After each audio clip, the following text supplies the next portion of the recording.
d'enseignement, notre temps d'études bibliques.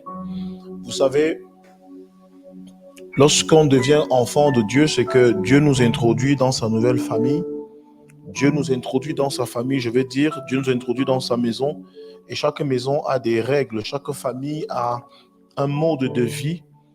Il est important de pouvoir prendre vraiment ce temps-là. Amen. Afin de pouvoir enseigner aux uns et aux autres comment ils doivent se tenir pour entretenir leur relation, leur communion avec Dieu. Alléluia. À l'église, on dira facilement à quelqu'un, il faut prier, mais on lui dira rarement comment est-ce qu'il faut prier. Amen. On dira à plusieurs personnes, Dieu nous demande, la Bible demande de prier sans cesse, mais c'est vrai que beaucoup ne savent pas comment prier. Maintenant que tu es devenu enfant de Dieu, maintenant que tu appartiens à cette nation ou à ce peuple, il faut que tu saches exactement aussi comment ça se passe. Amen. Le tout n'est pas d'être enfant de Dieu, mais le tout est de savoir aussi comment te comporter dans le royaume de Dieu. Amen. Pour ceux qui sont étrangers dans ce pays, quand tu es arrivé en France, vous allez vous rendre compte qu'il y a des bureaux dans lesquels on va vous recevoir. Par exemple, l'OFI. Quand vous arrivez à l'OFI, on vous dit comment est-ce que vous devez vous comporter si vous avez besoin de certaines informations, où est-ce que vous devez vous rendre. Quand tu auras besoin de faire ceci, chercher un emploi, on va te dire va au pôle emploi.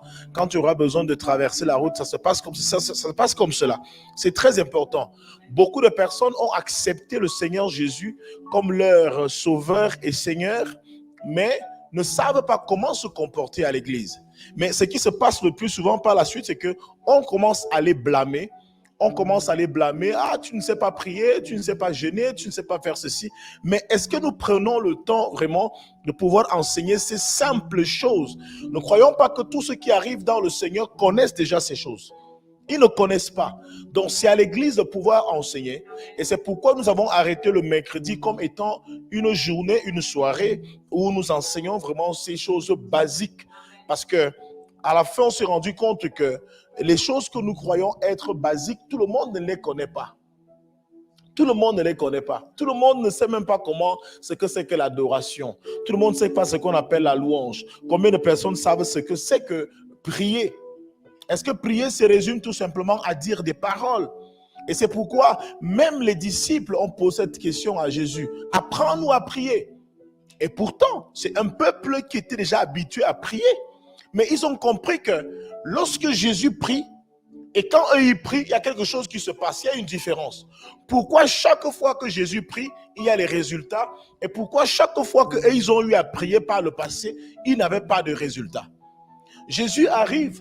La religion ne commence pas en Israël avec l'arrivée de Jésus. Non, Jésus est venu trouver des belles religions déjà bien confectionnées, bien organisées. Mais ils sentent qu'il y a quelque chose, il y a une différence entre la manière de faire de Jésus et la manière de faire dans les synagogues. Il y a quelque chose qui ne va pas. Alors il dit à Jésus, apprends-nous à prier. C'est pourquoi ce soir, j'aimerais que nous puissions vraiment parler de la prière.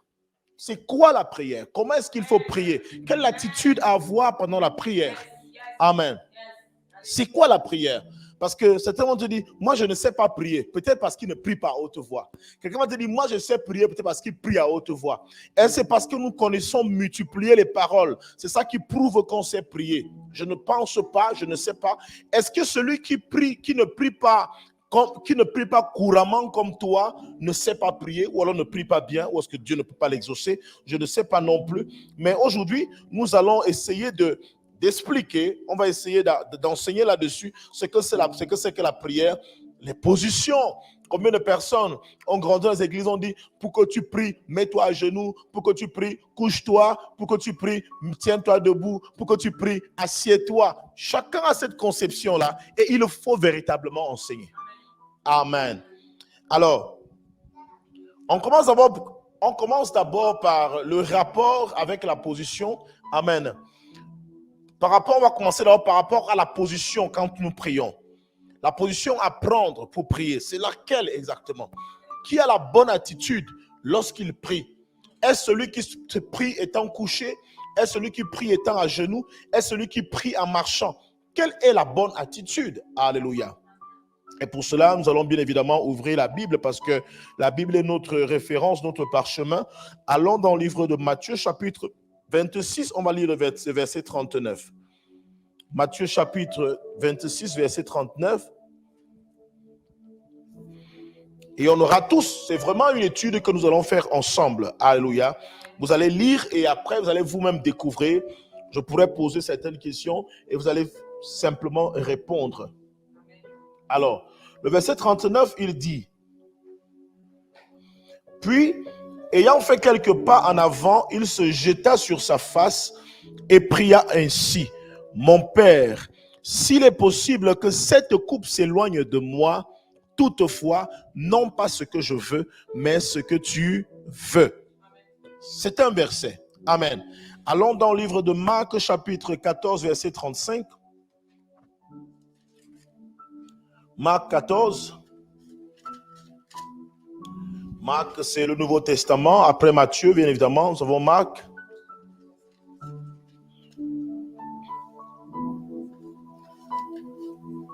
Marc 14, 35. Marc 14, 35 dit ceci. Puis, ayant fait quelques pas en avant, il se jeta contre terre et pria que s'il était possible, cette heure s'éloignât de lui. Alléluia. Amen. Alors, asseyons-nous. Le verset dit, puis ayant fait quelques pas, il se jeta où? Il se jeta comment? Il se jeta contre terre. Il se jeta contre terre. Amen.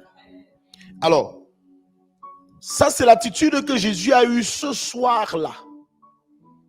Il n'est pas dit dans la Bible que chaque fois qu'il a eu à prier, il se jetait toujours contre terre. Amen.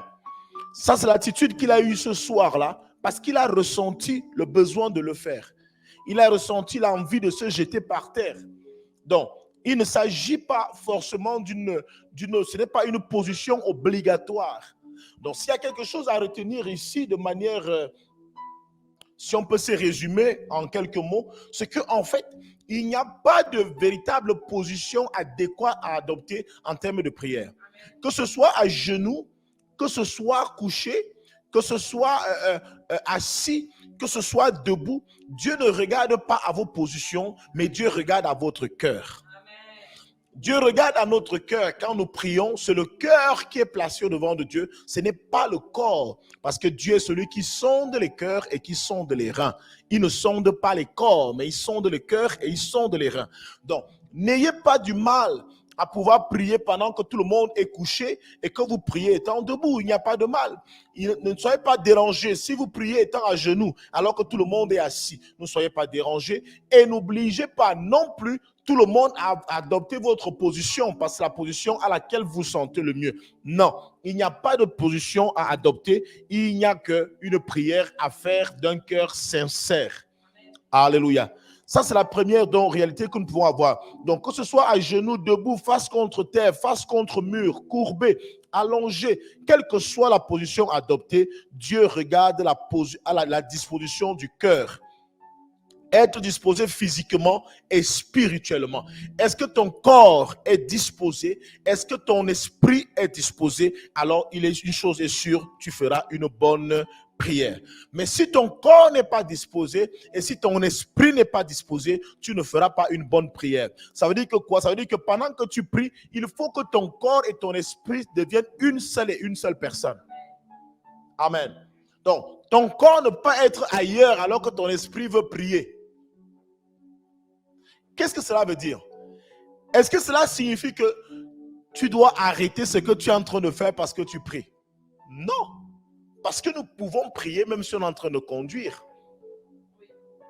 On peut prier même si on est en train de conduire. On peut prier même si on est en train de, je ne sais pas, enseigner. Je peux prier. Je peux prier même pendant que je suis en train de faire la cuisine. Je prie. Est-ce que ça veut dire que pendant que je veux prier, il faut que j'arrête de faire la cuisine juste parce qu'il faut prier? Non. Déjà, la véritable prière est inspirée. C'est une inspiration. Ce n'est pas une imposition. Amen. Et les meilleures prières, comme mon père spirituel aime souvent le dire, les meilleures prières sont celles qui sont improvisées et non celles qui sont préparées. Donc, si tu te prépares à une prière, elle ne sera pas vraie. Parce que ce sera des mots que tu auras déjà arrangés dans ton esprit afin d'aller soit épater Dieu, montrer à Dieu comment tu t'exprimes bien dans sa présence. Oh, il n'a pas besoin de ça. C'est pourquoi vous allez vous rendre compte que quand vous n'avez pas préparé un temps de prière, il est possible que ce temps de prière-là soit beaucoup plus long qu'un temps de prière que vous avez préparé. Chaque fois que vous avez préparé un moment de prière, les veillées de prière apparaissent souvent très longues parce que c'est un moment de prière préparé où on regarde facilement à la montre. Ah, il est quelle heure? Non, il est 3 heures du matin. Ah, d'accord, je vais encore tenir pendant 2 heures. Là, tu pries parce qu'il faut laisser couler le temps, parce que tu veux que le temps passe. Le temps passe vite. Après, tu regardes. OK, il est 4 heures déjà. D'accord, je vais encore tenir pendant 1h30. D'accord. Après, tu mets encore à prier. Là, tu ne pries pas. Non, tu grignotes de ton temps. Tu grignotes de ton temps, tu ne pries pas. Or, lorsque tu as une envie soudaine de prier et que tu te mets à prier, tu ne regarderas pas la montre. Là, c'est une prière inspirée. Amen. Là, elle est inspirée. Et tu verras que n'importe quelle position que tu prendras en ce moment-là, c'est une prière qui sera vraie. C'est une position qui sera vraie. Mais quand tu pries pour laisser passer le temps, tu vas dire, OK, pour que je ne dorme pas, je vais donc marcher en priant. Je vais marcher, tu commences à faire les 100 pas dans l'église, dans la salle, juste parce que tu veux que le temps passe. Amen. Donc, c'est la première des choses à retenir dans ce soir, c'est qu'il n'y a pas de position. Il n'y a pas de position réclamée pour prier. Jésus ici, lui, a prié en tombant face contre terre ce soir-là. Mais on peut trouver d'autres passages où il n'est pas tombé face contre terre, mais il a quand même prié. Amen. Alors, j'aimerais qu'on parle aussi des parties d'une prière. Quelles sont les différentes parties d'une prière? Amen. Donc, retournons dans le livre de Luc. Allons dans Luc. Dans Luc 11. Ou bien non, comme nous sommes dans Marc, allons dans Matthieu 6. Allons dans Matthieu 6.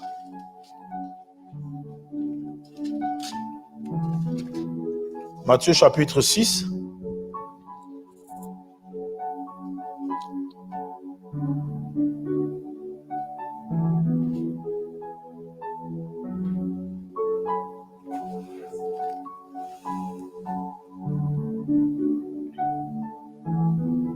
Attendez.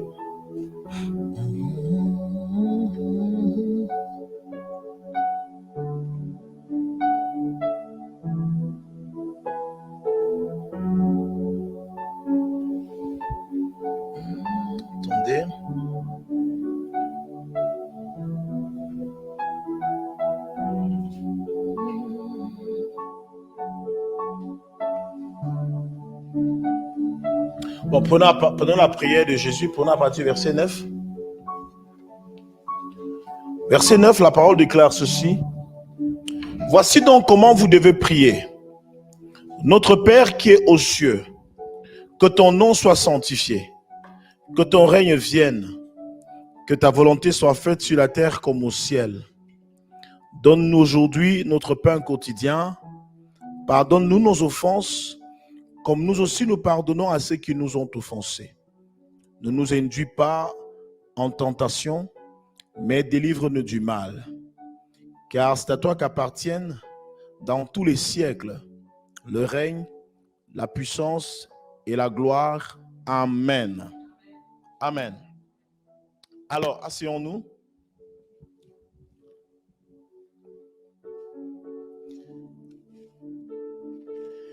La première des choses ici, nous devons reconnaître que c'est un disciple qui a demandé à Jésus de leur apprendre à prier. Amen. Comme je l'ai dit en tout début, il demande à Jésus, dit, apprends-nous à prier. Et Jésus leur dit, voici comment vous devez prier. Voici comment vous devez prier.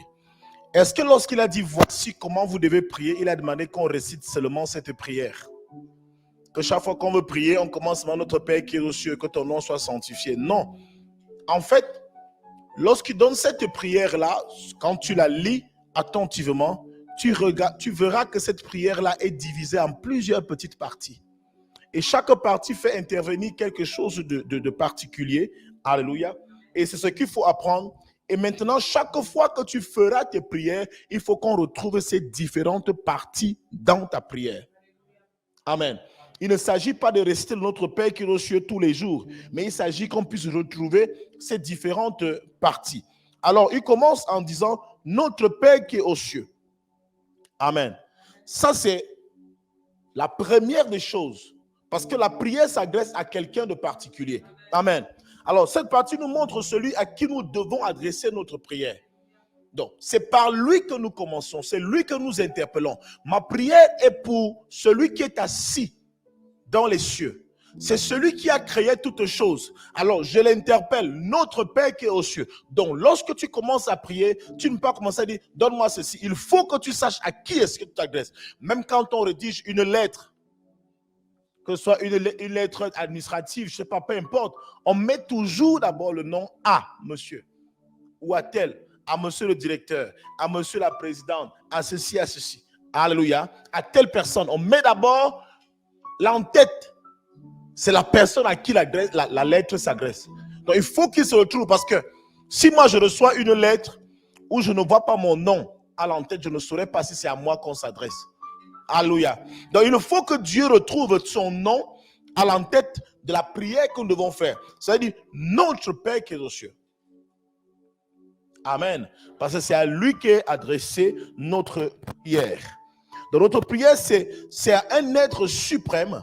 C'est à un être suprême, c'est Dieu qui est notre Père. Donc, c'est à lui que nous voulons nous adresser. C'est à lui que nous voulons parler.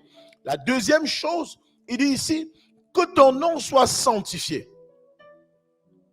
Que ton nom soit sanctifié. Donc, cette partie présente le caractère ou alors l'identité de celui à qui nous voulons parler. Le caractère, c'est-à-dire l'identité du sacré, le côté sacré de la personne à qui nous devons parler. On sait que ce n'est pas n'importe qui que nous voulons parler. C'est vrai qu'on s'adresse à notre Père, mais tu es notre Père, mais tu as ceci de particulier.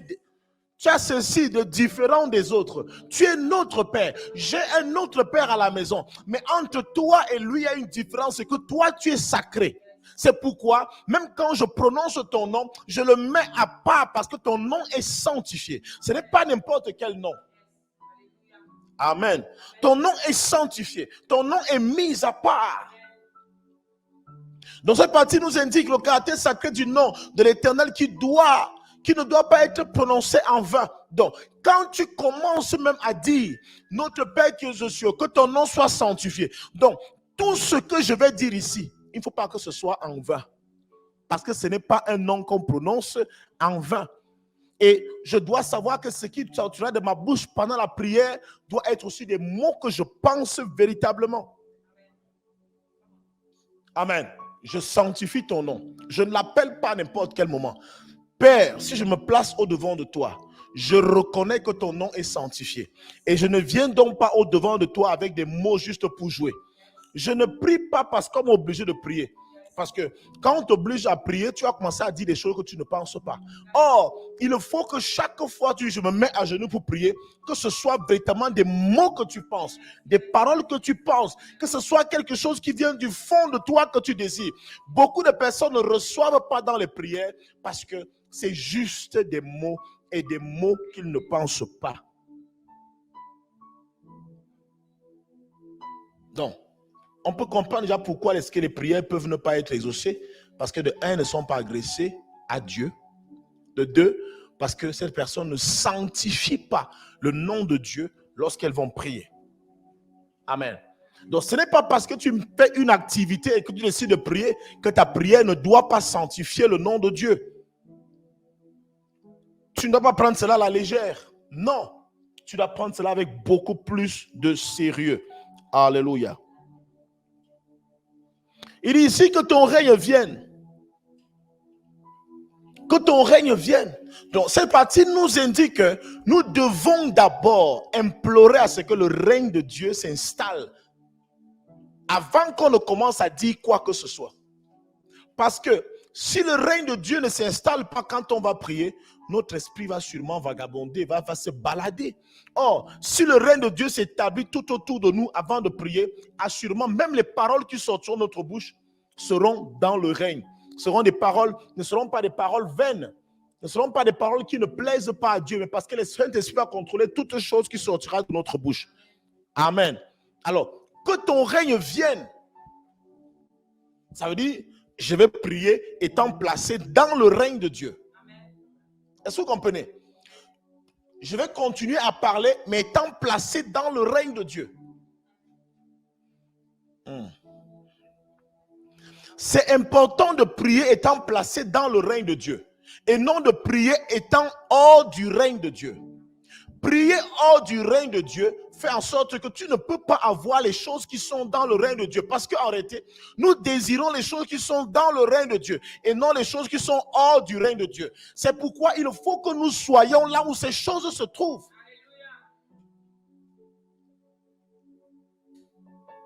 Vous voyez, c'est un déplacement. Hein? C'est comme on peut dire, vous voyez, ah voilà, ça tombe bien. Quand un enfant se lève le matin et qu'il doit aller à l'école, et qui veut son argent du petit déjeuner par exemple, ou alors je ne sais pas quoi, qui veut réclamer à ses parents, il est obligé parfois d'entrer dans la chambre. Amen. Quand il entre dans la chambre, il sait qu'il n'est plus dans sa chambre.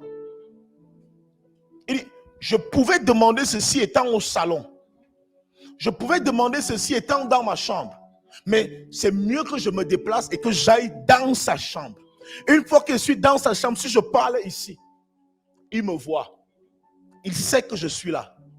Et non seulement ma présence peut gêner, parce que ma présence peut l'importuner au point où il va dire, parce qu'il m'empêche de dormir, il faut que je lui donne ce qu'il veut et qu'il sorte. Vous comprenez? C'est très important. Se placer dans le règne de Dieu, il te donne déjà à 80% ce que tu veux. Parce que non seulement tu vas l'empêcher d'être en paix, mais tu vas être quelqu'un de plus ou à le trop dans sa présence. Qu'est-ce qu'il fait là? Ton fils veut quoi? Le plus souvent, parfois, on demande au père, de que le père réponde facilement, il dit encore à la mère, ton fils veut quoi? Amen. Qu'est-ce que ton fils veut? Libère-le, qu'il parte. Ton fils veut quoi? Amen. Donc, alors Jésus enseigne à ses disciples, il dit, non, parlez d'abord de Dieu et deuxièmement, sanctifier son nom. Ah, donc imagine, vous savez, parfois les gens quand ils prient, ah Seigneur, tu sais que tu es mon Père. C'est une façon de le flatter un tout petit peu. C'est que tu es mon Père. Mais parfois on abuse aussi. Tu commences à dire à Dieu, c'est toi qui as créé le ciel et la terre. Il sait que c'est lui qui a créé le ciel et la terre. Ce n'est pas un rappel. Il sait que c'est lui qui a créé le ciel et la terre. Avant que tu ne me formes, tu me connaissais déjà, Seigneur. Il dit, dis, qu'est-ce que tu veux? Qu'est-ce que tu veux? Va droit au but. Amen. Alors dis, Seigneur, que ton règne vienne. Que ton règne vienne. Waouh! Et quand le règne de Dieu descend, donc, tu es dans cette lumière-là. Il continue. Que ta volonté soit faite sur la terre comme au ciel. Waouh! Alors, je vais ajouter quelque chose d'abord en ce qui concerne que ton règne vienne. Amen. Alors, lorsqu'il dit, cette partie nous indique du fait que nous devons désirer d'abord le règne de Dieu en nous et autour de nous. En nous, c'est-à-dire que même ce que je vais dire, que ça soit selon le règne de Dieu, et que là où je me tienne, que ce soit selon le règne de Dieu. Alléluia. Alors, et puis, le règne de Dieu, c'est quoi exactement? Là où Dieu règne, il y a quoi? Qu'est-ce qu'il y a dans le règne de Dieu? Il y a l'amour, il y a la justice. Alléluia. Il y a la sainteté, il y a la miséricorde. Donc, tu ne peux pas dire à Dieu que ton règne vienne alors que tu ne veux pas te sanctifier. Je l'avais expliqué ici. Toute personne qui invoque le règne de Dieu doit savoir une chose, que le règne de Dieu peut le tuer. Le règne de Dieu peut te tuer. Si tu n'es pas conscient de ce que c'est que le règne de Dieu. Parce que lorsque Dieu descend, il descend avec tous ses attributs. Il descend avec toute son identité. Il descend tel qu'il est. S'il est saint, quand son règne descend, la sainteté descend.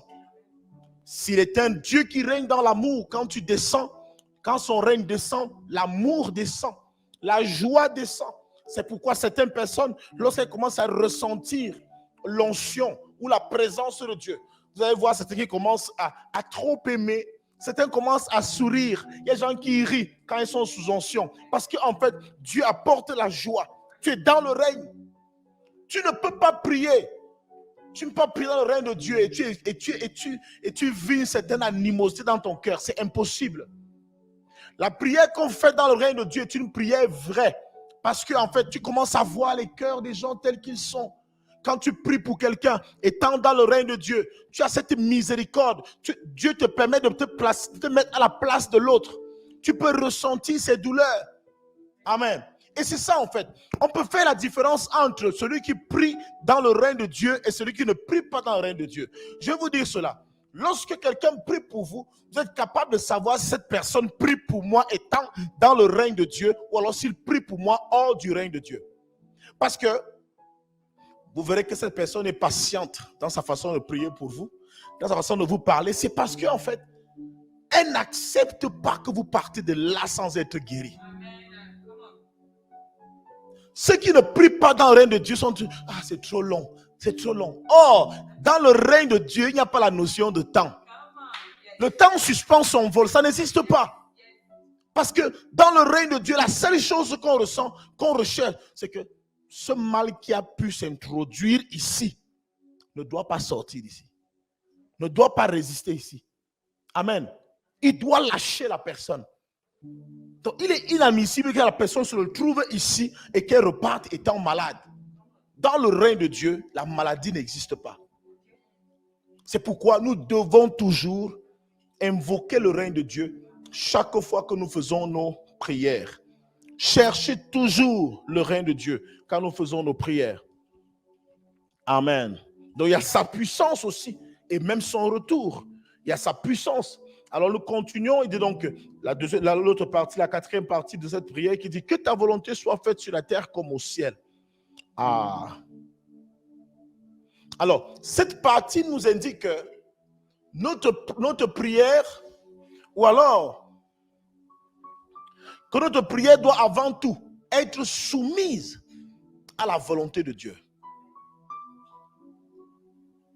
C'est pour ça que Jésus dit, il dit un peu plus bas, il dit, s'il était question, si cela dépendait de moi, que cette coupe s'éloigne de moi, mais que seulement ta volonté s'accomplisse. Alors je vais prier, je vais dire les choses. Je sais, Seigneur, c'est ce que je veux. Mais par-dessus tout, je veux que ce soit ta volonté qui s'accomplisse. Là, c'est les prières qu'on n'aime plus faire dans les églises aujourd'hui. Les gens n'aiment pas ce caractère dans les églises aujourd'hui. Les gens n'aiment pas ce côté, cette partie de la prière dans les églises aujourd'hui parce que chacun voudrait que Dieu lui donne selon les désirs de ton cœur. Et or, il est possible que tu demandes quelque chose à Dieu qu'il n'a pas prévu te donner et qu'il n'a même pas l'intention de te donner. Mais tu le perturbes avec. Or, ce que nous devons rechercher devant Dieu, c'est sa volonté. Quelle est la volonté de Dieu pour cette situation-là? C'est vrai, il dit demandez. Mais n'oubliez jamais de mettre cette petite phrase-là. Mais seulement, donne-moi selon ta volonté. Que seule ta volonté s'accomplisse. Que seule ta volonté s'accomplisse. C'est vrai, je veux l'enfant, mais que seule ta volonté s'accomplisse. C'est vrai, je veux le travail, Père, mais que seule ta volonté s'accomplisse. Je veux de l'argent, c'est vrai, mais que seule ta volonté s'accomplisse. Je veux voyager, mais que seule ta volonté s'accomplisse. Parce que il y a des choses que Dieu peut nous donner, mais qui peuvent être des obstacles pour nous plus tard, qui peuvent être des choses qui vont nous déranger plus tard. On peut demander des choses à Dieu parce qu'on ne cherche pas à demander selon sa volonté. Vous savez, il y a la volonté parfaite et la volonté permissive. Il y a des choses que Dieu permet, mais il y a des choses qu'il aurait voulu nous donner. Dieu ne veut pas, et il faut qu'on le sache aussi à l'église, c'est que Dieu ne veut pas tout nous donner. Dieu ne veut pas tout nous donner. Parce que quand on dit tout, le tout n'exclut rien. Or, le monde est fait de tout. Amen. Le monde est fait de tout. Mais seulement dans ce monde-là, tout n'est pas visible. Donc, dire que Dieu peut tout nous donner, ça veut dire que même les choses invisibles, les invisibles et les visibles, il peut tout nous donner. Mais pourtant, dans les choses invisibles, il y a des choses qui peuvent tuer l'homme. Et pourtant, elles sont là. Donc, quand tu dis Dieu peut tout nous donner, c'est faux, en fait. Dieu ne peut te donner que ce qui te permettra d'être épanoui en lui et non hors de lui. Car notre véritable épanouissement sur la volonté de Dieu, c'est être épanoui en Dieu, en Christ. Celui qui n'est pas épanoui en Christ, il est épanoui en le monde. Tu es épanoui à une autre chose. Or, en tant qu'enfant de Dieu, notre épanouissement, notre joie, notre bonheur doit se trouver en la personne de Jésus-Christ.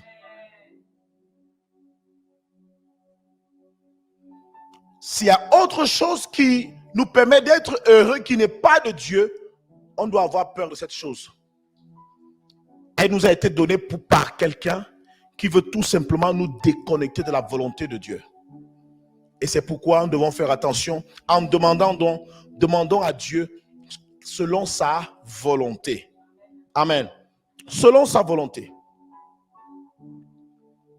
Donc, selon son plan et selon sa volonté, selon sa souveraineté, il y a la gloire de Dieu. La souveraineté de Dieu, c'est que il est libre de faire les choses comme il le pense. Il est libre d'ordonner les choses comme il le pense, comme un bon chef. Il est libre de dire, je te donne ceci et je ne donne pas cela. Et toi, tu dois être libre de dire, c'est papa qui m'a donné, tout ce que papa me donne est bon. Et tout ce qu'il ne me donne pas, que sa volonté soit faite. Gloire à Dieu. J'ai à manger, gloire à Dieu. Je n'ai pas à manger, gloire à Dieu. J'ai un véhicule, gloire à Dieu. Je n'ai pas de véhicule, gloire à Dieu. Je ne maudirai pas Dieu parce que je n'ai pas ceci. Je sais une chose, c'est que j'ai prié pour avoir cela. Alléluia. David, alors que son fils est malade, il se met à prier, il jeûne, il prie. Son fils est malade, il se prive de tout, il ne porte pas ses vêtements royaux, il ne se parfume pas, il se prive du manger, du boire, il ne mange pas, il ne fait absolument rien. Et à un moment donné, son fils vint à mourir. On vient lui dire, avant de lui dire que son fils est mort, ses disciples, ou alors ceux qui travaillaient pour lui, ont peur de s'approcher de lui. Il dit, mais comment est-ce qu'il va réagir si on lui dit que son fils est mort? Déjà, quand il était malade, il ne mangeait pas. C'est sûr que maintenant, il va vouloir se suicider seulement. Et David, lorsqu'il les observe, il réalise qu'il se rend compte qu'il y a quelque chose qui se passe. Il soupçonne qu'il y a quelque chose qui se passe entre eux. Vu comment ils se tiennent, vous savez, quand vous connaissez vos employés, vous pouvez savoir qu'il y a quelque chose qui se dit entre eux. Ils mijotent. Qu'est-ce qu'ils disent là? Qu'est-ce qui se passe entre eux? Pourquoi est-ce qu'ils murmurent?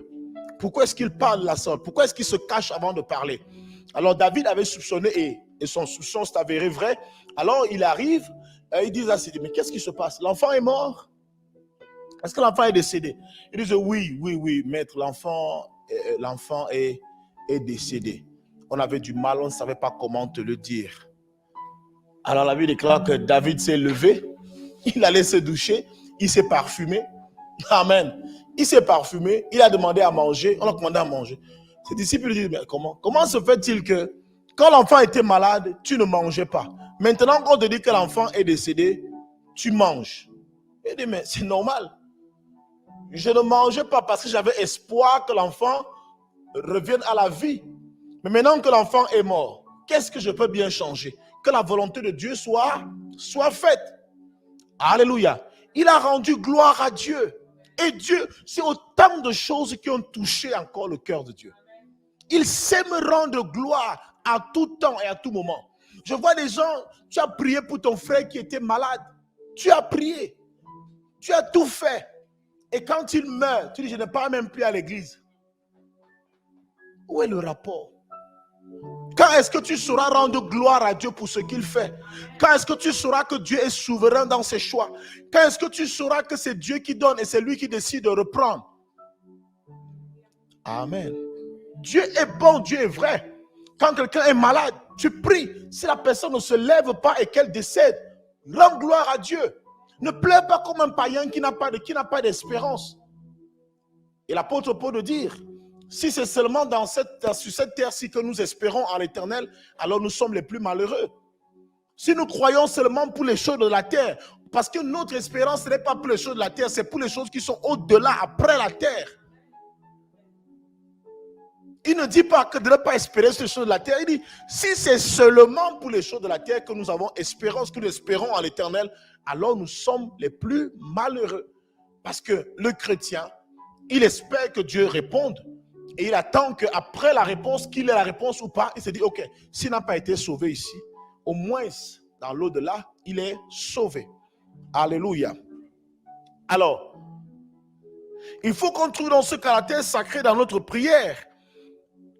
Le chrétien doit savoir que ce qui importe dans la prière, c'est ce que Dieu veut accomplir pour nous et non ce que nous voulons qu'il accomplisse pour nous. Alléluia. Et non ce que nous voulons. Donc au ciel, tout comme sur la terre, Dieu demande qu'on l'adore d'abord. Donc la première des choses est que Dieu recherche d'abord sa position, son positionnement. Quand Dieu voudrait donner quelque chose, il regarde d'abord qu'est-ce que je gagne dans ceci. Je te donne cela pourquoi? Recherchez toujours la part de Dieu dans votre prière. Recherchez toujours ce qui revient d'abord à Dieu avant de penser à vous. Si vous pensez d'abord à vous et vous pensez à Dieu après, ça sera difficile pour vous d'obtenir certaines choses. Amen. Donc, je donne d'abord, je pense d'abord à Dieu. Nous avons appris ici l'histoire avec Abraham. Nous avons appris qu'il y a eu beaucoup d'hommes avant Abraham. Il y a eu beaucoup d'hommes sur la surface de la terre avant Abraham. Là, c'était Abraham, ce n'était pas Abraham. Mais pourquoi Dieu a posé ses regards sur Abraham? Pourquoi c'est Abraham que Dieu choisit? Il dit que c'est avec lui que je vais travailler. La Bible déclare que Dieu a choisi Abraham parce qu'il a vu en Abraham quelqu'un qui était capable de transmettre ses lois à sa descendance. Vous comprenez ce que je dis? Avant Abraham, il y a eu beaucoup d'hommes sur la surface de la terre. Mais quand il regardait ces hommes, il dit, il est bien. Elle est forte. Il est joli. Elle est jolie. Elle est belle. Il est intelligent. Mais je ne vois pas mon intérêt à les choisir comme des modèles, des personnes avec lesquelles je vais choisir. Je vais commencer quelque chose de nouveau. Mais quand il a vu Abraham, il dit, je sens que lui, il sera imposé à prendre mes commandements à sa descendance. Donc, voilà, Dieu regarde d'abord son intérêt. Il dit, parce que ce que Dieu nous donne, il ne nous le donne pas à nous. Il nous le donne à nous et aussi à nos descendants. Il donne à ceux qui sont capables de pouvoir transmettre de génération en génération. Il dit à Moïse, lorsque les enfants poseront la question, pourquoi est-ce que nous mangeons les herbes amères aujourd'hui et des pains sans levain? Il dit, vous leur direz ceci. C'est une fête à l'honneur de l'Éternel qui nous a délivrés après 430 ans d'esclavage en Égypte. Donc, et vous garderez cette loi de génération en génération. Vous allez raconter cela. Il veille, il dit, je veux mon souhait. Je vous libère, mais ne gardez pas cela pour vous. Il faut que cela soit transmis de génération en génération. Et je crois que si l'Église a échoué aujourd'hui, c'est parce que cela n'a pas été transmis de génération en génération. Et c'est pourquoi on trouve aujourd'hui chacun avec son message. Mais si le message avait été transmis de génération en génération, l'Église allait garder sa puissance, son autorité sur les forces du monde. Amen. Nous ne faisons pas ce travail de transmission-là. Chacun donne ce qu'il pense, chacun dit ce qu'il veut, chacun vient avec ses révélations. Et aujourd'hui, les gens ont du mal à se retrouver dans l'Église. Quel est le message qu'on donne à l'Église? Chacun veut montrer comment c'est lui qui connaît. Oh, les choses sont simples. Allez partout le monde entier, prêchez la bonne nouvelle. Le message reste là, il est propre.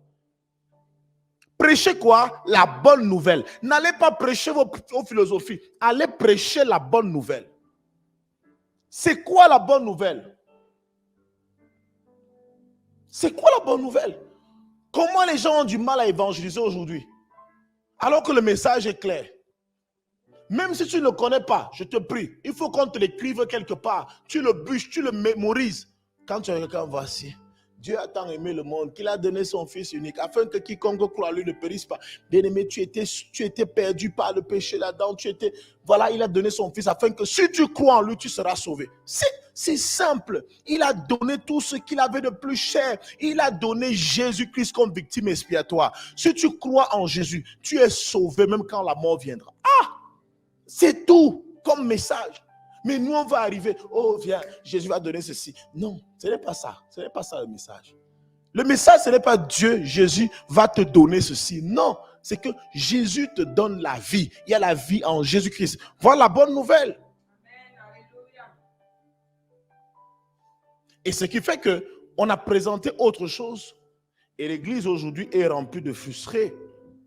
L'église est remplie de frustrés parce que le message qu'ils ont eu au départ, le message qu'on leur a donné, ils n'ont pas trouvé cela à l'église. Alléluia. Est-ce que quelqu'un est avec moi ce soir?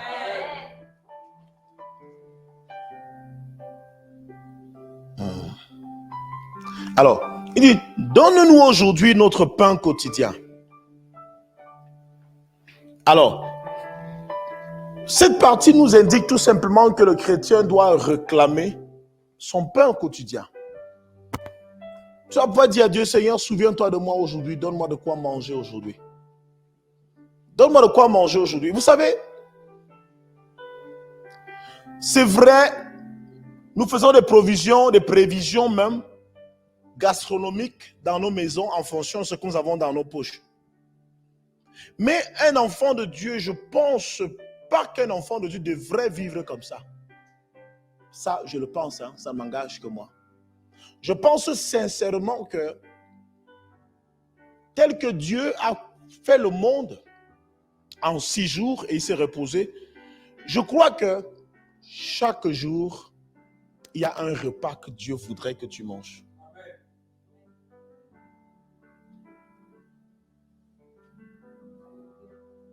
Et très souvent, nous mangeons, mais nous ne mangeons pas ce que Dieu a voulu que nous puissions manger.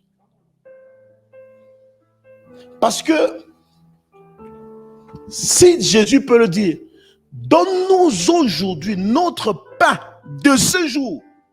Pas le pain de demain, pas le pain d'hier, mais le pain de ce jour. Ça veut dire qu'il y a un pain pour chaque jour. J'avais de poser la question à quelqu'un aujourd'hui, qui a déjà mangé aujourd'hui depuis le matin? Qui a mangé? Est-ce que tu es sûr que tu as mangé le pain que Jésus a voulu que tu manges aujourd'hui? Est-ce que tu es sûr que tu as mangé le pain que le Père a voulu que tu manges? Pourtant, tu as déjà mangé. Dis-toi que le pain, si tu manges le pain que le Père veut que tu manges aujourd'hui, tu auras l'énergie que le Père a voulu que tu puisses avoir aujourd'hui.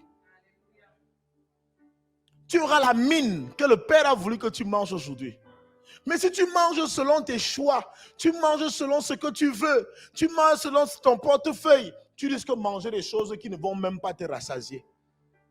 Tu risques de dépenser beaucoup d'argent pour quelque chose qui ne va pas te rassasier. Tu risques d'être dans un endroit où on te sert quelque chose, mais tu n'es pas satisfait. Mais si tu manges la nourriture que Dieu a préparée pour toi, assurément, peut-être tu dépenseras moins, je ne sais pas. Mais il y a quelque chose qui va se passer. Je crois sincèrement que nos journées sont préparées d'avance. Mais seulement il faut réclamer. Il faut demander cela à Dieu par la prière. Tout comme il y a des personnes que nous sommes appelés à rencontrer chaque jour. Et celles que nous ne sommes pas appelés à rencontrer. Et qu'est-ce que l'ennemi fait? L'ennemi veille à ce que tu ne dois pas manger ce jour-là, c'est ce que tu manges. Et les gens que tu ne dois pas rencontrer, c'est eux que tu rencontres. Et c'est pourquoi on peut finir une journée, on est frustré. Parce qu'on a entendu les gens qu'on ne devait pas entendre. Et le jour où j'ai rencontré des bonnes personnes aujourd'hui. Pourquoi aujourd'hui tu peux dire, j'ai rencontré les bonnes personnes et demain j'ai rencontré les mauvaises personnes? Pourquoi? Dieu peut-il mettre les mauvaises personnes sur ton chemin? Je ne sais pas. Pas jamais. Je ne sais pas. Parce qu'il peut aussi mettre une mauvaise personne sur ton chemin, peut-être pour apprendre quelque chose. Mais quand ça devient répétitif, il y a un problème. Pourquoi chaque fois que toi tu sors, tu rentres toujours avec les mêmes scores? Pourquoi chaque fois que tu vas quelque part, tu rentres toujours avec les mêmes sujets? Pourquoi? Sûrement parce que tu te lèves le matin comme un cabri. Tu connais là où tu vas souvent au boulot. Tu connais ta voiture. Tu connais ta route. Tu t'en vas. Alléluia. Et c'est là où tu tombes dans le filet de l'oiseleur. Parce que l'oiseleur ne se place que là où il sait que les oiseaux se posent chaque jour. Or, Dieu nous délivre du filet de l'oiseleur. Il nous délivre du filet. Comment va-t-il te délivrer du filet de l'oiseleur si tu ne sais pas écouter sa voix? Lorsqu'il dit, le chemin que tu empruntes, tu vois là, ne passe pas comme ça aujourd'hui, passe plutôt par là. Parce que lui, il a vu l'oiseleur. L'oiseleur qui a pour rôle, qui a pour seul but d'attraper les oiseaux. Or, toi, tu étais un oiseau. On veut t'attraper ce jour. Quelqu'un a dormi toute la nuit, a réfléchi comment il va aller attraper les oiseaux le matin. Et il sait que les oiseaux, c'est là où ils se posent. L'oiseau n'est pas informé parce que l'oiseau n'écoute personne. Et le matin, il va se poser. Il sait que c'est là-bas qu'il mange souvent. C'est là-bas qu'il se pose souvent d'habitude. Et quand il arrive, il se pose, un filet l'attrape. C'est parce que peut-être il n'a pas prié le matin. Père, montre-moi le chemin que je dois suivre ce jour. Donne-moi ce que je dois manger aujourd'hui. Car je sais que cette nourriture me donnera la force et l'énergie nécessaires afin d'accomplir le travail que j'ai accompli aujourd'hui. Il y a des jours où tu manges une nourriture, tu es fatigué au boulot, tu ne travailles pas. Ça n'a rien, tu ne sais pas ce qui se passe. Tu dors. Qui a dormi au bureau aussi? Tu dors, tu ne sais pas, il y a un jour, tu es fatigué, tu ne sais pas ce que tu as mangé. Tu vas accuser, non, c'est sûr que c'est le foufou que j'ai mangé du couscous, non, j'ai mangé du ceci. Peut-être ce n'est pas ça. Mais ça, c'est parce que, en fait, c'est des choses que nous négligeons. Nous cherchons des grandes prières. Or, dans la simple prière de Jésus, on trouve le règne de Dieu en action. On trouve vraiment, il a tout planifié. Il a tellement cité, il a cité autant de choses que si tu prêtes attention, tu te rendras compte que tu passeras toujours des jours heureux. Tout comme il y a des jours où tu es en pleine forme. Tout le monde se dit, mais comment tu es en forme comme ça? Qu'est-ce qui ne va pas? Tu es en forme. Qu'est-ce que tu as mangé ce matin? Toi-même, tu ne peux pas expliquer. Mais c'est parce que, en fait, depuis que la journée a commencé, tu es sur la bonne voie. Tu rencontres les bonnes personnes, telles que Dieu a préparé. Tu as mangé la nourriture qui était préparée pour toi ce jour. Tu as fait ce que tu devais faire ce jour. Amen. Et automatiquement, tu as les résultats qui étaient arrêtés pour toi. Ah oui.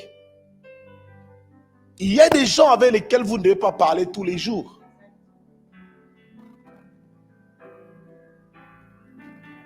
Et pourtant, toi, tu veux parler avec les gens.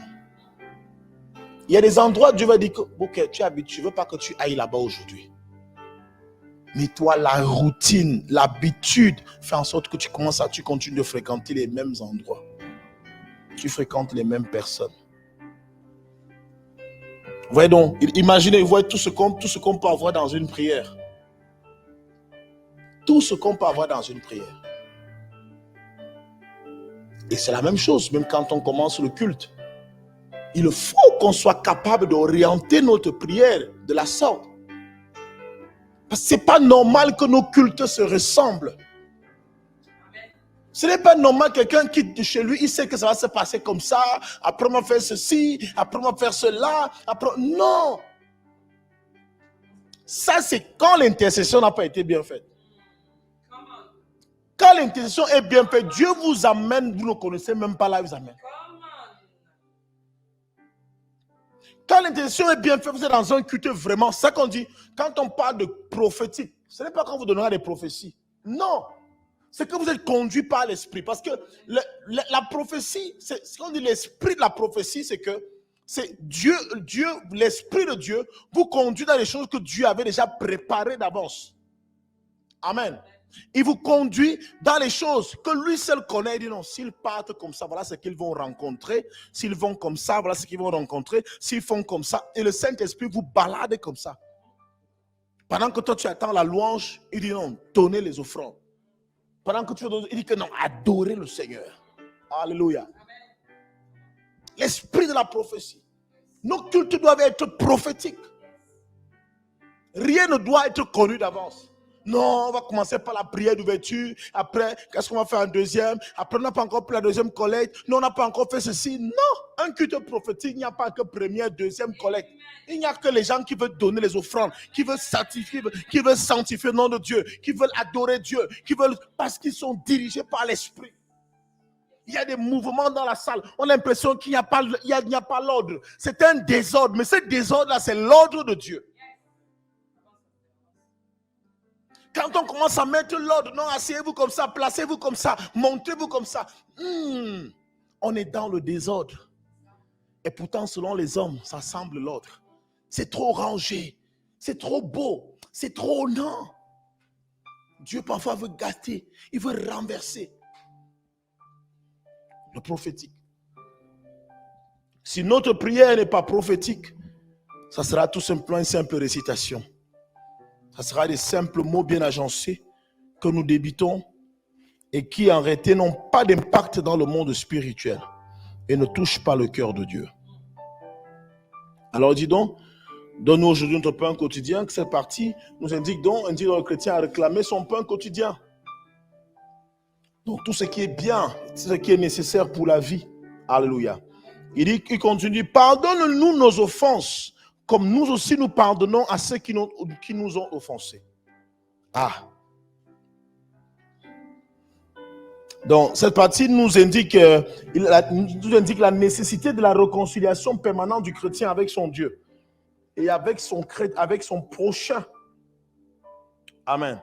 Donc, vous voyez que c'est une réconciliation verticale et horizontale, comme le signe de la croix, bien évidemment. Dieu s'est réconcilié avec le monde et il se réconcilie avec le ciel. Alléluia. Christ se réconcilie avec les hommes et il montre une direction vers le ciel. Donc, il faut que toute personne qui veut s'approcher de Dieu sache qu'il doit premièrement se réconcilier avec les hommes. Prochainement, je vais enseigner sur les différents types de pardon. Amen. Parce que beaucoup de personnes, lorsqu'elles vous offensent, au lieu de vous demander pardon, on dit j'ai demandé pardon à Dieu pour ça. Tu ne peux pas offenser un homme, tu ne peux pas demander pardon à Dieu. Ce n'est pas Dieu que tu as offensé. Peut-être tu as offensé Dieu au travers de cet homme, mais non, ce n'est pas ça. C'est un homme que tu as offensé. Tu dois demander pardon à Dieu. Et si tu me dis que tu as demandé pardon à Dieu alors que tu as offensé un homme et que tu ne me dis pas que Dieu m'a demandé de faire ceci, c'est que tu n'as pas demandé pardon à Dieu, ne t'a jamais entendu. Parce que chaque fois que tu auras offensé un homme et tu vas devant Dieu, Dieu, avant de faire quoi que ce soit, il va d'abord te renvoyer vers cet homme-là. Il dit, va d'abord parler à ton frère. Va parler à ta soeur. Commence là-bas avant de venir ici. Parce que c'est trop brûler les étapes comme ça. C'est pour cela qu'en ce qui concerne l'offrande, il dit, si au moment où tu apportes l'offrande, tu te rends compte que tu as offensé ton frère, dépose-la. Il dit, laisse là ton offrande. Va te réconcilier avec ton frère et après, viens déposer ton offrande. Il ne te demande pas de partir avec ton offrande vers ton frère. Amen. Il dit, pendant que tu avances, laisse là ton offrande. Il ne dit pas que tu déposes l'offrande sur l'autel. Non, laisse là. Ça veut dire que je m'avance pour déposer mon offrande et c'est ici que je me souviens que j'ai un problème avec Lionel. C'est ici. Je dépose mon offrande là. Pas là, mais là. Et je retourne d'abord faire la paix avec Lionel. Je demande, faire la paix, c'est demander vraiment pardon à Lionel. Lionel, pardonne-moi. Je ne vais pas être ici. Hein. Je le fais pour ceux qui sont connectés, pour qu'ils sachent que je suis là. Je pars vers Lionel. Je demande pardon à Lionel. Si Lionel ne me pardonne pas, alors que moi j'ai été sincère, je reviens. Parce qu'il y a deux choses. Hein. Soit il va me pardonner, soit il va dire que laisse-moi tranquille, va faire tes choses, machin. Ok, je sais que j'ai fait ma part, j'ai fait ce que la parole me demande. Et s'il m'a pardonné sincèrement, je reviens aussi. Je prends mon offrande et je dépose donc maintenant sur l'autel et je retourne. Là, j'ai satisfait le cœur de Dieu en me réconciliant avec mon frère et j'ai satisfait le cœur de Dieu aussi en apportant une offrande pure devant mon frère, devant mon Dieu. Alléluia. Alors, beaucoup de personnes qui attendent de Dieu Ah, depuis que je donne à la maison de Dieu, je donne. Combien de fois as-tu donné l'offrande dans la maison de Dieu, étant réconcilié avec tout ce que tu as offensé au dehors?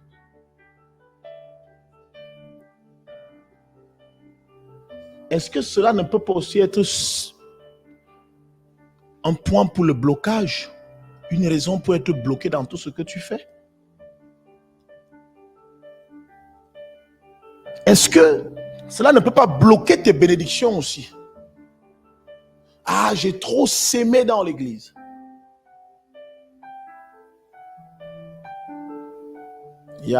Alors que je parlais avec mon père spirituel un jour, il me dit, il y a un couple que j'ai reçu qui dit que ils ne viennent plus à l'église parce que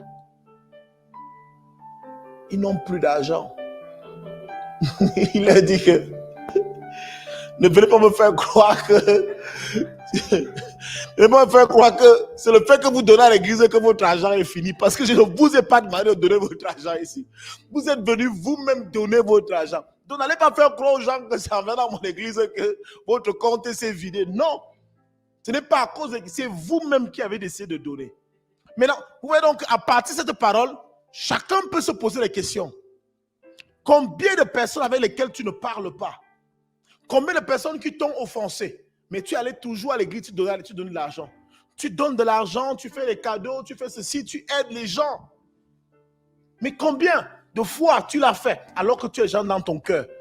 Non, je fais mon culte, c'est mon culte, je suis allé au culte. Non. Vous voyez donc, et la prière englobe tout ça. Vous voyez donc, la prière ne se résume pas tout simplement au simple mot qu'on peut dire devant Dieu. Ça répond à tellement de choses. Il y a tellement de choses qui sont mises ensemble dans une prière. Et on doit être capable de répondre à tout ceci pour qu'une prière soit exaucée. Waouh!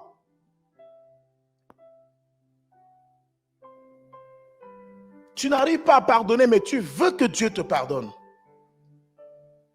Tu n'arrives pas à pardonner, mais tu viens, tu dis, je donne pour que Dieu me donne aussi.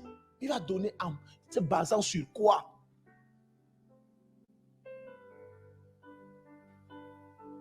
Et c'est pourquoi vous allez comprendre que la prière en esprit est meilleure que toute autre prière qu'on fait à l'intelligence.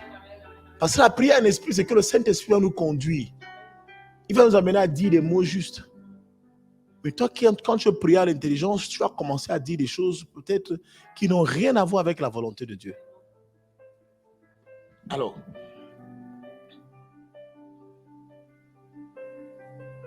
j'espère que les gens ne vont plus se plaindre que depuis que je donne, vraiment, je ne reçois rien. Je donne, rien ne change. Rien ne change dans ma vie. Je donne à l'église, rien ne change. Amen. Il faut revoir tout ça. Il faut revoir tout ça.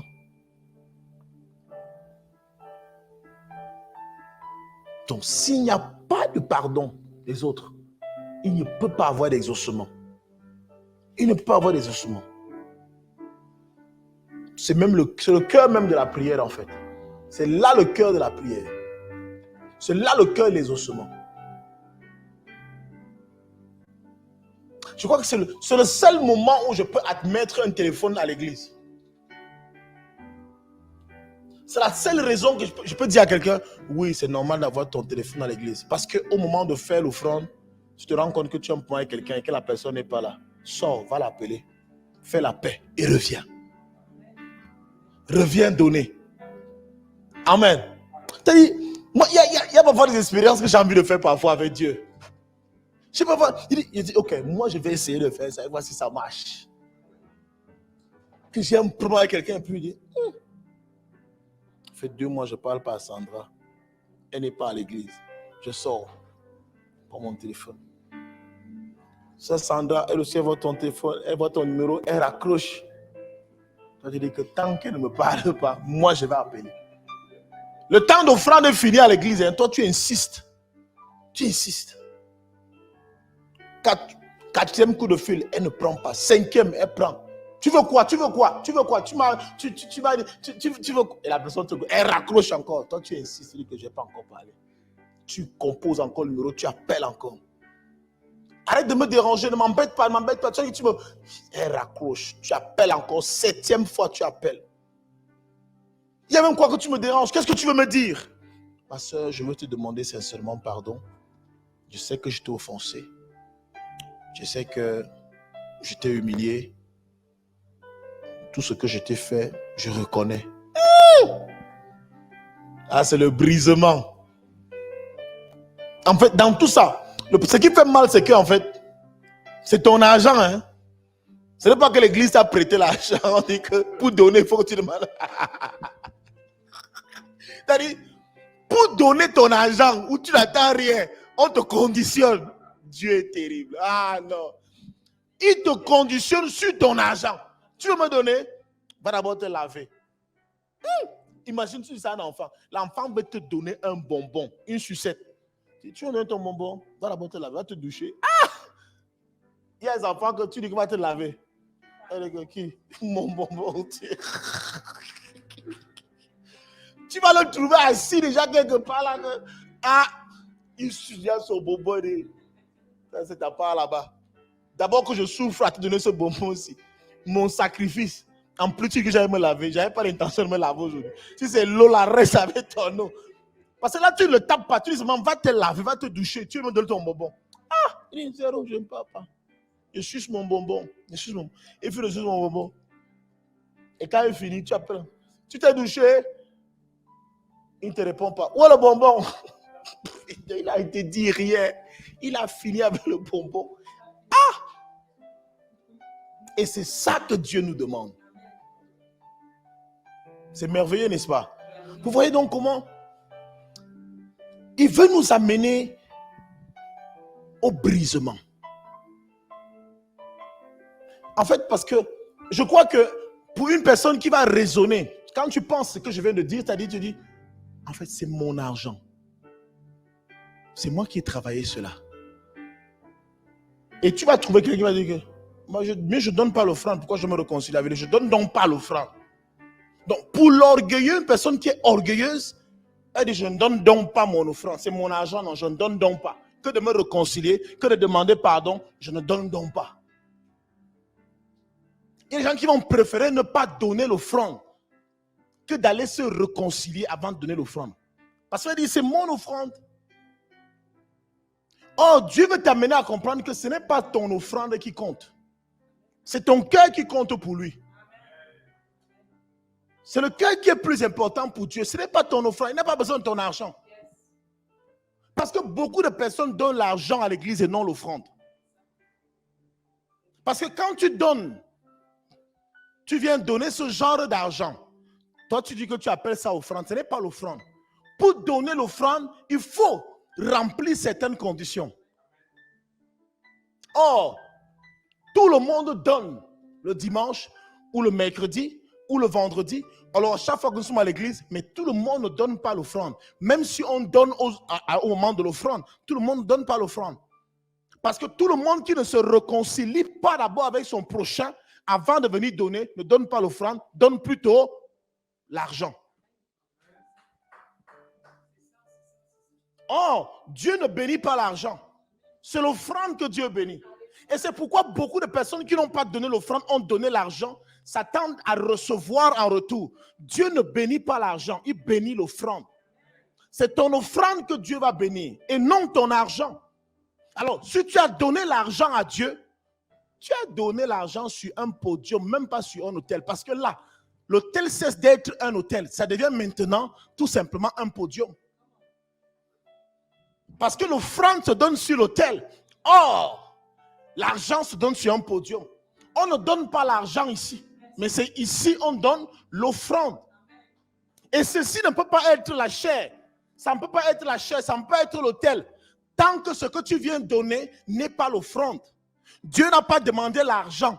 Dieu demande l'offrande. Il demande la dîme. Il demande les prémices. Il ne demande pas l'argent. Vous comprenez un peu la différence? Oh, les gens viennent donner. C'est pour cela que chaque fois, j'ai toujours donné l'argent dans l'église là. C'est vrai, tu as tout donné l'argent, jamais l'offrande. À tout l'argent que j'ai eu, je donne toujours mon argent là-bas. Qui t'a demandé l'argent? Dieu a demandé l'offrande. Dieu n'a pas demandé l'argent. Dieu a demandé l'offrande. Dieu n'a pas demandé l'argent. Dieu a demandé la dîme.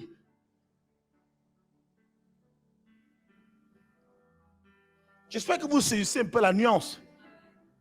Oh, beaucoup donnent plutôt l'argent à l'église, pas l'offrande. Parce que ceux qui donnent l'argent à l'église, il y a beaucoup de haine, beaucoup de jalousie, beaucoup de guerre dans leur cœur. Si on fouille le nombre de personnes à qui est-ce qu'elles ne parlent pas au dehors, je vous assure, si on fait un peu ce travail-là un dimanche ici, vous allez vous rendre compte que tout le monde, avant de venir donner ici, va d'abord poser son offrande par terre. Avant de venir. Parce que les cœurs de plusieurs dans l'église sont noirs. Ils ne parlent pas à leurs parents, ils ne parlent pas à leurs oncles, ils ne parlent pas à leurs frères, ils ne parlent pas à leurs amis, ils ne parlent pas à leurs collègues. Autant de personnes. Et tu es assis à l'église et tu viens donner. Et après, tu as plein de personnes à réclamer. J'ai toujours donné mon argent dans cette église-là. Oui! Tu attends quoi de l'argent que tu as donné? Ce n'est pas le loto ici. Parce qu'au loto aussi, on ne donne pas l'offrande. Au loto, on donne l'argent. Tu vas parler du loto. J'ai tout donné mon offrande ici, dans ce loto-ci. On dit qu'ici, on ne donne pas l'offrande. L'offrande, c'est à l'église. Alléluia. À chaque milieu, son jargon. À chaque milieu, son langage. À l'église, on parle d'offrande. Au loto, on parle d'argent. Et pour jouer au loto, pour donner l'argent au loto, il y a aussi les conditions qu'il faut remplir. Amen. Amen. Parce qu'il y a trop de... on vole les gens là-bas. On vole les gens dans les églises. On prend leur argent. On ne prend l'argent de personne ici. Non. Parce que l'église ne prend pas l'argent. L'église prend les offrandes. Et pour donner l'offrande, il y a les conditions à remplir. Alléluia. C'est ça en fait. Et là, voilà en fait ce qui nous bénira, voilà ce qui bénit l'église en fait. Voilà ce qui bénit le chrétien. C'est des petites choses qu'on n'enseigne peut-être pas. On va dire apporter dans la maison du trésor, tout va dire m'apporter ceci. Les gens vont apporter, mais ne connaissant pas ces principes-ci. Les gens vous donneront toujours les montants. Non, j'ai donné 30 000 euros. Non, j'ai donné 10 000 euros. Celui qui sait qu'il a donné l'offrande, il saura que l'offrande n'a pas une identité monétaire. L'offrande n'a pas une identité monétaire. L'offrande n'est ni euro, ni franc CFA, ni dollar, ni pounds, je ne sais pas. L'offrande ne connaît pas ça. Amen.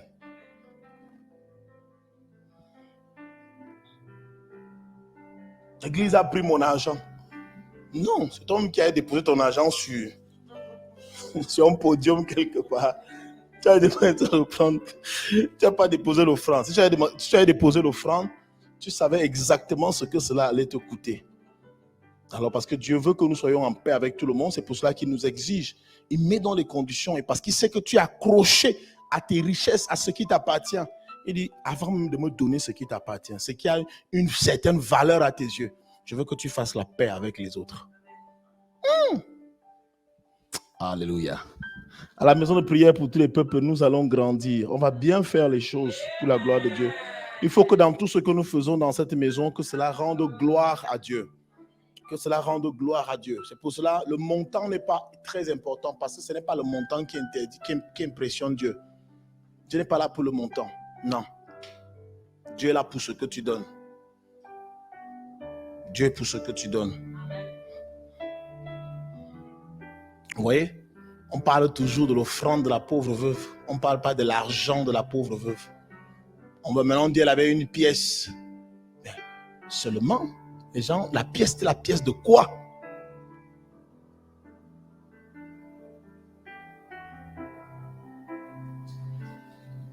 On dit que ça représentait un sou, un quart de sou. Le quart de sou, c'est quoi? C'est combien? Qu'elle avait là donné l'offrande qui représentait un quart de sou, une petite pièce. Et ça, c'est parce que Dieu lui a regardé. Christ a regardé à son cœur. Il dit, voilà, elle a fait la paix avec tout le monde. Elle était fière d'aller donner son offrande. Or, vous tous là, vous avez donné selon votre superflu. Parce que vous avez beaucoup, vous avez donné. Mais quand je regarde vos cœurs sont noirs. Les mauvaises intentions, les mauvaises motivations. C'est pour cela que vous avez donné. Vous donnez pour vous faire voir. Vous donnez pour vous montrer que vous en avez. Elle a donné tout ce qu'elle avait. Elle a donné tout ce qu'elle avait, de son amour. Elle a donné de sa miséricorde, de sa compassion. Elle a demandé pardon avant de venir ici. Mais vous, pire encore, dans nos églises, il y a les caméras, maintenant les vidéos. Tu vas voir, on peut mettre un panier d'offrandes ici et un autre ici. Tout le monde va éviter celui-là parce qu'il n'est pas dans le cadre, dans le plan de la caméra. Tout le monde va chercher là, il y a la caméra.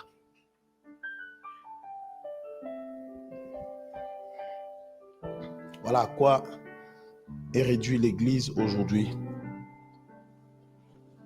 Alors, nous continuons. Est-ce qu'on peut continuer? Ne nous induis pas en tentation, mais délivre-nous du malin. C'est vrai, beaucoup de personnes dans ces versions, c'est écrit du mal et du malin. Cette partie indique que nous devons demander la protection et la préservation contre les assauts et les attaques de l'ennemi. Chaque fois que tu pries, il faut que tu comprennes que l'ennemi sera toujours présent. Et tu dois demander à Dieu de te protéger contre ces assauts.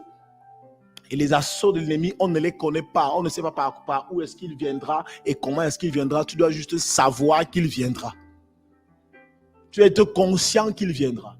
C'est là parce que tu es dans ta chambre, tu crois qu'il ne viendra pas. Ou tu es à l'église qui ne viendra pas. Il peut venir partout, il peut se présenter partout. Mais Seigneur éternel, protège-moi de ces assauts. Tu dois toujours demander à Dieu de te protéger des assauts de l'ennemi. J'ai expliqué encore à quelqu'un, je ne sais pas quand, je dis que ce n'est pas parce que tu as tout que tu crois que l'ennemi est absent. Car Satan, pour mieux t'avoir, peut veiller à ce que tu aies tout. Et pour que ton cœur soit totalement détourné de Dieu. Parce qu'aujourd'hui, nous expliquons la présence de Dieu ou l'appartenance au royaume de Dieu en fonction de ce que nous avons. C'est faux. Tu peux tout avoir mais éloigné de Dieu. Comme quelqu'un peut aussi ne rien avoir et être tout près de Dieu. Tu peux avoir une belle église avec tout ce qu'il faut, mais Satan va veiller. Il ne t'empêchera jamais de construire une église. Satan ne t'empêchera jamais de créer une église. Satan ne t'empêchera jamais de lever une église, de bâtir une église, de tout, d'appeler même le peuple, d'être même des millions et des millions dans cette église-là. Mais il peut veiller à ce que vous n'ayez jamais un pasteur sur cet autel. Je parle de pasteur, je ne parle pas d'un prédicateur. Vous aurez un prédicateur, mais ça ne sera pas un pasteur. Vous aurez un prophète, mais ça ne sera pas un prophète de l'Éternel. Donc, il peut veiller à cela. Le diable n'a pas de mal à pouvoir vous donner des enfants comme vous voulez. Vous aurez un enfant, mais ça sera quelqu'un qui va vous donner les maux de tête tous les jours de votre vie. Vous pouvez commencer à regretter, l'enfant c'est venu faire quoi dans ma vie? Il y a des parents qui ont des enfants comme ça. Au lieu de se réjouir, c'est un sujet à débat tous les fois. Chaque fois qu'on parle de ton enfant, c'est seulement que l'on t'invite au commissariat. C'est tellement l'hôtel de police. C'est toujours, on l'a arrêté là-bas. Oh, on l'a vu à la télé. On a mis le nom ici, alias. On a mis un nom parce qu'on l'a arrêté. C'est comme ça. C'est un délinquant, un chef de gang. Ça, ce n'est pas la bénédiction de l'Éternel. Car la bénédiction de l'Éternel ne s'accompagne d'aucun chagrin. Le Satan n'a pas du mal à ce que tu te maries. C'est pourquoi faites très attention de trop exposer vos besoins devant tout le monde. Moi, j'ai besoin de ceci. Dieu connaît, Seigneur, souviens-toi, je veux un enfant, je veux un mari, je veux ceci. Le diable va te dessiner le genre que tu veux. Il peut te donner un mari. Il peut te donner un mariage, glorieux mariage. Tout le monde danse, belle fête. Le genre que tu aimes. Mais il va veiller à ce que tu ne jouisses jamais de ce qu'on entend des bénédictions du mariage. Combien de sœurs sont mariées aujourd'hui, mais ne jouissent pas des bénédictions du mariage? Combien de frères sont mariés, mais ne jouissent pas des bénédictions du mariage? Combien d'églises sont grandioses, belle église, belle ambiance, un peuple plein, mais un peuple détourné de Dieu. Ce qu'on prêche là-bas, on sent qu'ici, Dieu n'est pas ici. Mais on chante Dieu là, on chante Dieu, on parle en langue là, mais Dieu n'est pas ici. C'est-à-dire quand tu as les yeux ouverts, tu sens qu'ici là, ça c'est le cabaret de Satan ici. Dieu n'est pas ici. On crie Jésus. Le fait de crier Jésus, le fait de crier Jésus, bien aimé, ne donne pas une autorité à tes mots. Tes mots n'ont pas d'autorité parce que tu dis Jésus. Même un sataniste peut dire Jésus.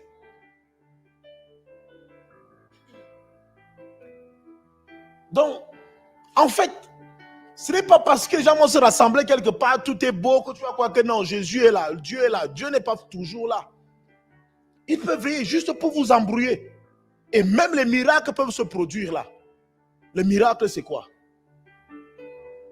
Il peut veiller. Alors, Éternel, délivre-nous du mal. Ne nous soumets pas à la tentation. Délivre-nous du malin. Délivre-nous de ses assauts. C'est toi qui le connais mieux. Tu connais comment est-ce qu'il peut agir. Tu connais comment est-ce qu'il peut fonctionner. Nous, on ne le connaît pas. Pour dire vrai, qui parmi nous aussi connaît Satan? Qui connaît Lucifer? Si ce n'est Dieu. Si ce sont les anges qui ont vécu à côté de lui, qui l'ont vu exercer comme l'ange de lumière, qui l'ont vu exercer comme l'archange ou le chérubin. Ils l'ont vu exercer comme chérubin. Donc, ils peuvent le connaître. Mais nous, on ne le connaît pas. Il peut prendre la forme qu'il veut. Alors, Seigneur, je ne veux même pas, le discernement là, je ne sais pas si je l'aurai.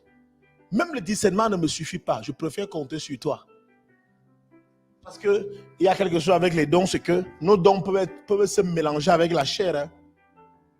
Si ton don se mélange à la chair, tu es mort. Les gens, tu crois que tu prophétises alors que c'est toi qui es en train de parler à quelqu'un. C'est la prophétie ou c'est quoi? Alors que toi-même, ton esprit de soupçon est déjà en train de parler. Ah, c'est le discernement. Non, tu soupçonnes les gens, tu dis que c'est le discernement. Beaucoup de gens, on a soupçonné beaucoup de personnes croyant que c'est le discernement. Et on s'est éloigné de bonnes personnes, croyant que c'est les mauvaises personnes. Parce qu'on est tout le temps dans le soupçon. On dit non, c'est le don de discernement. C'est le discernement. Tu n'as pas le discernement. Tu soupçonnes. Et là, ça c'est pratiquer un don avec l'énergie de la chair et non avec l'énergie de l'esprit. Parce que l'énergie de la chair, c'est que tu commences à dire les choses comme toi tu le sens. Vraiment dans l'église, si je sens que Dieu va faire ceci, ça c'est ce que tu désires. Dieu n'a jamais dit ça. Amen. Non, quand Dieu parle, ça s'accomplit. Alors, ne nous induis donc pas à la tentation. Il faudra savoir que Dieu ne tente pas les hommes, mais il les soumet à des épreuves pour éprouver leur foi et sonder leur fidélité. Il finit ici en disant, car c'est à toi qu'appartiennent dans tous les siècles le règne, la puissance et la gloire. Amen. Cette partie indique qu'il est important de terminer toute prière par une action de grâce.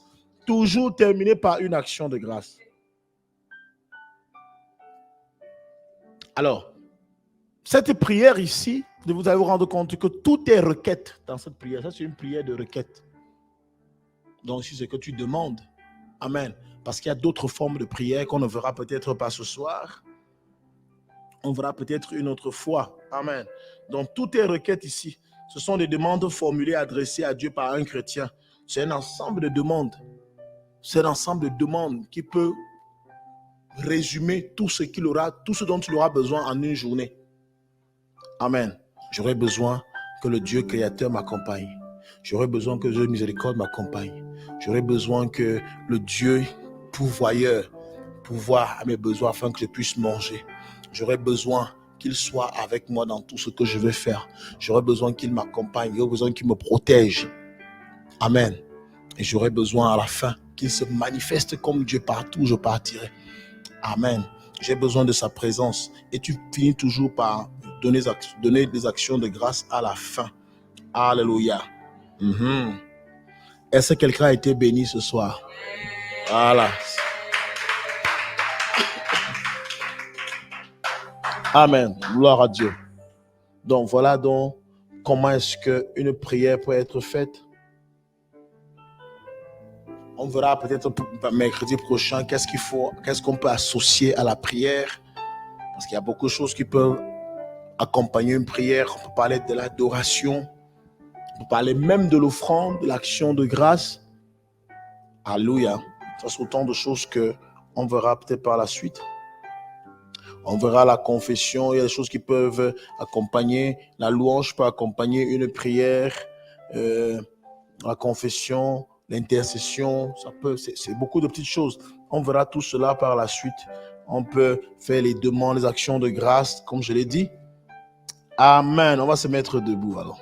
On va prier. On va dire merci à Dieu déjà pour cet enseignement. Je veux que du lieu où tu es, tu commences à rendre grâce à Dieu pour ce que tu as appris ce soir. Parce que je sais qu'en une soirée, tu as encore grandi. Tu as grandi, tu as appris.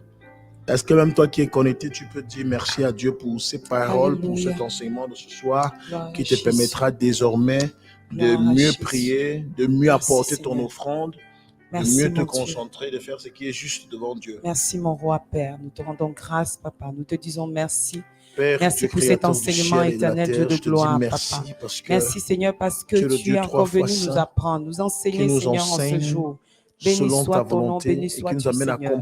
C'est toi qui es venu encore nous donner Seigneur la possibilité d'avoir la connaissance Seigneur, sur les écrits, sur ta parole et sur la prière de notre Père éternel, mon Dieu, mon roi, de mal demander. Merci, Père. Il nous arrive, oh mon Dieu, mon roi, de ne pas chercher ta volonté. Il nous afin arrive, que nos oh mon Dieu, prières, mon roi, de Seigneur, ne pas puissent déclarer les être choses comme exaucées, tu le veux. afin que nos Mais ce prières soir, puissent éternel, être tu nous as accordées, encore Seigneur. appris. Béni Merci soit ton parce que nom, nous Seigneur. savons, oh mon Béni Dieu, mon roi, que sois-tu, dès ce Seigneur, soir, parce que éternel, nous savons, nous Seigneur, allons qu'à partir désormais d'aujourd'hui, prier nos comme tu le prières, veux, Seigneur, vont selon prendre ta sainte un volonté, autre et que toute tournant, la gloire te et nous avons revienne. la foi qu'elles Au nom seront précieux exaucées de Jésus-Christ, au tu es nom de béni à Jésus. jamais. Amen. Amen. Que Dieu nous bénisse abondamment. Amen. Que Dieu nous bénisse abondamment. Alléluia. Amen. Nous allons donc dire merci à Dieu avec nos offrandes, pas avec notre argent. Donc, Amen. si tu sais que tu as un problème contre quelqu'un, va te réconcilier avec la personne avant de venir ici avec ton offrande. Et après quoi, dépose là ton offrande sur l'autel. Et que Dieu te bénisse. Que Dieu bénisse Clarisse Akoa. Que Dieu bénisse Rodolphine Mouak. Que Dieu bénisse Wenda Mossien. Que Dieu bénisse tous ceux qui sont connectés ce soir. Que Dieu vous bénisse abondamment. Que Dieu bénisse Zila. Que Dieu bénisse qui d'autre? Bon. Que c'est la Karen Paris. Que Dieu vous bénisse. Amen.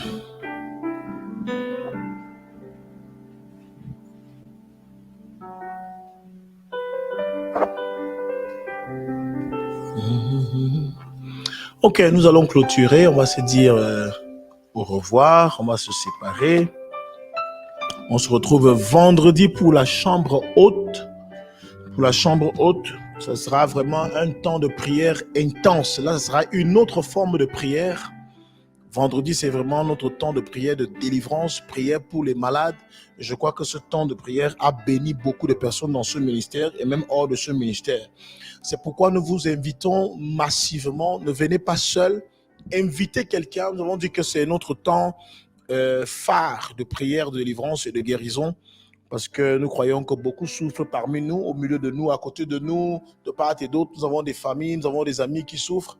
Invitons toutes ces personnes afin de venir expérimenter encore la puissance de Dieu par la prière. Donc, vendredi, chambre haute à partir de 18h. Soyons là à 18h. Invitons des amis.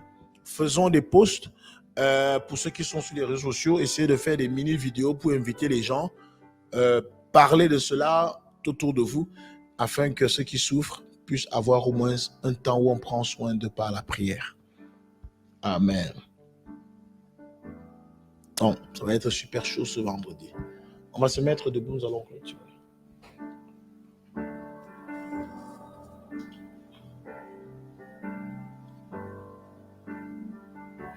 Dieu créateur de toutes choses, le Dieu d'Abraham, le Dieu d'Isaac, le Dieu de Jacob, gloire te soit rendue pour ces moments que nous avons passés en ce lieu. Nous voulons te dire merci déjà parce que par ton esprit, tu nous as amenés à comprendre ce que c'est que la prière, nous as amenés à comprendre comment celle-ci elle est pratiquée et dans quel but, oh mon Dieu, mon roi, tu voudrais que chaque partie de la prière soit respectée afin que mon Dieu, mon roi, ceux qui prient soient aussi exaucés. Car nous croyons que s'il y a un peuple qui prie, il y a aussi un Dieu qui exauce. Seigneur, si aujourd'hui, nous avons constaté que quelquefois nous avons prié n'ont pas été exaucés. Il est clair, d'après l'enseignement que tu nous as donné ce soir, c'est que nous avons mal prié.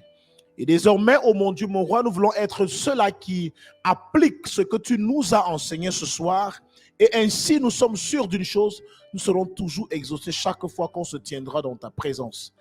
Père, que toute personne qui a écouté cet enseignement ce soir, cette parole ce soir, soit changée et transformée dans sa manière de prier. Père, nous sommes la maison de prière pour tous les prières, pour tous les peuples. C'est ainsi, oh mon Dieu, mon roi, que nos prières doivent être excellentes.